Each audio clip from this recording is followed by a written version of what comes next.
जिस काम को राहुल सालों से आसान समझता था, उसी काम ने उसे सिर्फ 7 दिन में तोड़ दिया। और जब सच सामने आया तो वो खुद अपनी ही बातों से शर्मिंदा हो गया। ये कहानी है एक ऐसे पति की जिसे अपनी पत्नी की असली कीमत समझने में पूरे 5 साल लग गए। और जब उसने पत्नी की जगह घर संभालना शुरू किया तो उसे समझ आया, घर चलता नहीं, चलाया जाता है। सुबह के 7 बजे थे। अलार्म की तेज आवाज पूरे कमरे में गूंज रही थी। लेकिन आज पहली बार राहुल ने झटके से उठकर उसे बंद किया, क्योंकि आज जिम्मेदारी उसकी थी। वो सीधे रसोई में पहुंचा, हाथ में बेलन लिया और तवा गरम करने लगा। कुछ ही मिनटों में रोटी तवे पर थी, लेकिन जैसे ही उसने उसे पलटा, वो जल चुकी थी। ये इतना मुश्किल क्यों है? उसने खुद से बुदबुदाया। तभी पीछे से नेहा की आवाज आई, राहुल, मेरा टिफिन तैयार हुआ या नहीं? मुझे ऑफिस के लिए देर हो रही है। राहुल ने जल्दी से कहा, बस 2 मिनट। लेकिन उसकी आवाज में घबराहट साफ थी। और उसी पल उसे पहली बार एहसास हुआ, जिस काम को वो सालों से आसान समझता था, वो असल में उसकी सोच से कहीं ज्यादा भारी था। जिस राहुल ने कभी रसोई में कदम तक नहीं रखा था, आज वही पूरे घर को संभालने की कोशिश कर रहा था। और हर मिनट उसके लिए एक नई परेशानी बनता जा रहा था। 6 महीने पहले यही घर, लेकिन सब कुछ अलग था। राहुल एक प्राइवेट कंपनी में काम करता था और नेहा घर संभालती थी, सुबह की चाय से लेकर रात के खाने तक। हर छोटी बड़ी जिम्मेदारी उसके कंधों पर थी। लेकिन राहुल को यह सब कभी काम लगा ही नहीं। वो अक्सर कह देता, तुम करती ही क्या हो पूरे दिन? घर में बैठी रहती हो। और हर बार ये एक लाइन नेहा के दिल में चुपचाप एक दरार छोड़ जाती थी। एक दिन वही बात फिर हुई, लेकिन इस बार नेहा ने चुप रहने के बजाय जवाब दिया, ठीक है राहुल, अगर तुम्हें लगता है कि घर संभालना आसान है तो हम अपने रोल बदल लेते हैं 3 महीने के लिए। राहुल हंस पड़ा, डन, मुझे तो मजा आएगा। लेकिन उसे नहीं पता था, वो मजाक में लिया गया फैसला उसकी जिंदगी का सबसे बड़ा सबक बनने वाला है। नेहा ने बस इतना कहा, याद रखना, यह फैसला तुम्हारा है। और वहीं से कहानी ने एक ऐसा मोड़ लिया जहां से वापसी आसान नहीं थी। अगले ही हफ्ते नेहा को जॉब मिल गई। उसकी काबिलियत को बस एक मौके की जरूरत थी। और राहुल अब घर में रह गया। पहला दिन राहुल को लगा सब आसान होगा, लेकिन कुछ ही घंटों में उसकी सोच टूट गई।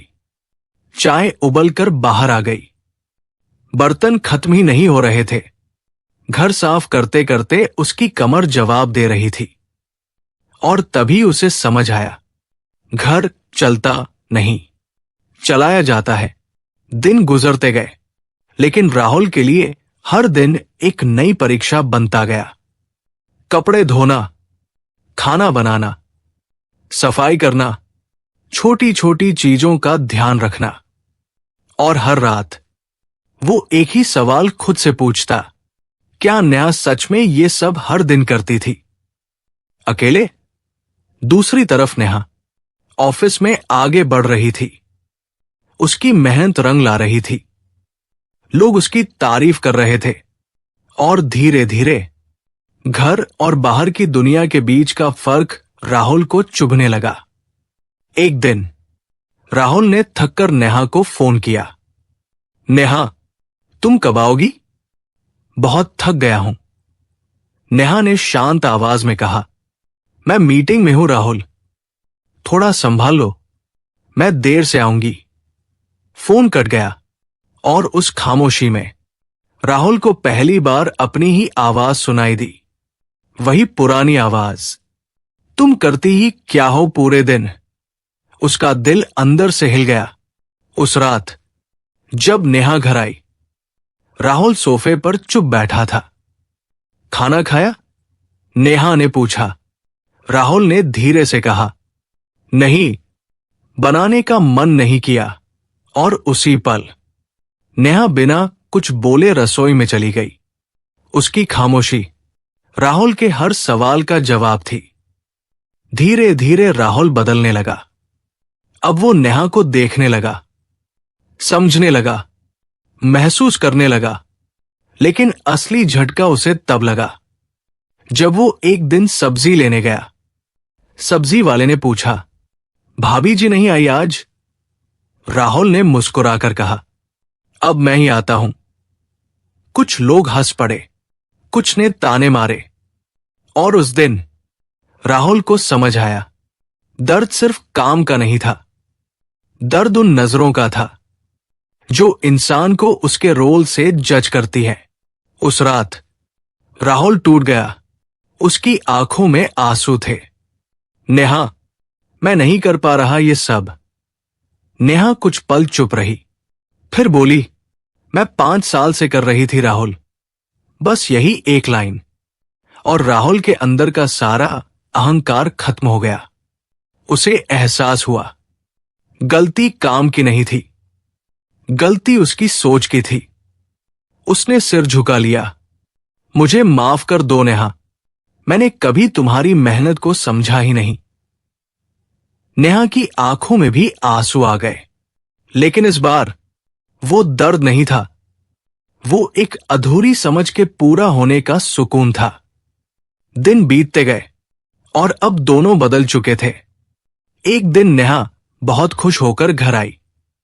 राहुल, मुझे प्रमोशन मिल गया। राहुल मुस्कुराया। मुझे पता था तुम कर सकती हो।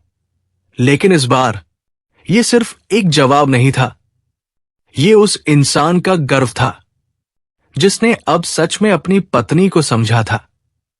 फिर दोनों ने मिलकर एक फैसला लिया, अब ना कोई सिर्फ कमाने वाला होगा, ना कोई सिर्फ घर संभालने वाला, क्योंकि अब उन्हें समझ आ चुका था, रिश्ते बराबरी से चलते हैं, एहसान से नहीं। अब घर में जिम्मेदारियां बंटी हुई थी और दिल जुड़े हुए थे। कभी राहुल खाना बनाता, कभी नेहा थक जाती तो राहुल चुपचाप उसके लिए चाय बना देता। और कभी राहुल हार मानने लगता तो नेहा उसका हौसला बन जाती। आज भी कभी कभी राहुल की रोटी जल जाती है, लेकिन अब नेहा हंसकर कहती है, कोई बात नहीं, आज कुछ आसान बना लेते हैं। और दोनों हंस पड़ते हैं, क्योंकि अब उन्हें समझ आ चुका है, रिश्ते निभाने के लिए सिर्फ प्यार नहीं, समझ, सम्मान और एक दूसरे की मेहनत की कदर भी जरूरी होती है। और शायद यही असली बदलाव था जिसने इस रिश्ते को टूटने से बचा लिया।